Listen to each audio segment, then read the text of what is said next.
નમસ્કાર મિત્રો, સ્વાગત છે તમારું અમારી YouTube channel Gujarat jobs and ન્યૂઝમાં. મિત્રો, લઘુત્તમ વેતન મેળવતા ગુજરાત રાજ્ય સરકારના લાખો ઉમેદવારો કર્મચારીઓ માટે લઘુત્તમ વેતન વધારાને લઈને મહત્વની અપડેટ સામે આવી છે. શ્રમ આયુક્તની કચેરી ગુજરાત રાજ્ય ગાંધીનગર દ્વારા લઘુત્તમ વેતન વધારો લેબર બ્રાન્ચ તરફથી આ વધારાની યાદી જાહેર કરવામાં આવી છે,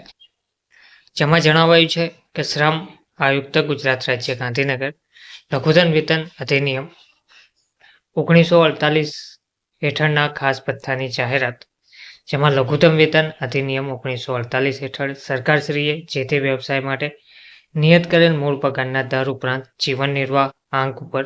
આધારિત આપવાના ખાસ ભથ્થાના દૈનિક દર રૂપે હવે તારીખ 1/10/2024 થી તારીખ 31/3/2025 સુધીના સમય માટે નીચે મુજબ રહેશે. તો 46 અનુસૂચિત વ્યવસાય ક્ષેત્ર બેન્કિંગ તથા સ્વીપિંગ અને ક્લિનિંગ કામની વ્યવસાય ધરાવતા કર્મચારીઓ માટે ખાસ ભથ્થાના દૈનિક દર ₹35 રહેશે અને 6 અનુસૂચિત વ્યવસાય એકીટ ઉત્પાદન,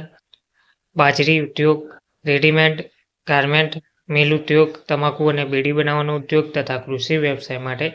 ₹121 રહેશે. આમ, અનુક્રમણિકા નંબર 1 અને 2 ની સામે દર્શાવેલ વ્યવસાયમાં આ સમયગાળા દરમિયાન ખાસ ભથ્થાના દૈનિક દરમાં ₹1નો ઘટાડો થયેલ છે, પરંતુ કાળજીપૂર્વકની વિચારણા અને અંતે ખાસ ભથ્થાના હાલના પ્રવર્તમાન દરો તારીખ 31/3/2025 સુધી યથાવત રાખવા આગ્રહભરી અપીલ કરવામાં આવી છે, જે ધ્યાને લેતા હાલના ખાસ ભથ્થાના પ્રવર્તમાન દરો ઉક્ત કોલમમાં દર્શાવ્યા મુજબ રહેશે, જેની નોંધ લેવા વિનંતી છે. ધન્યવાદ.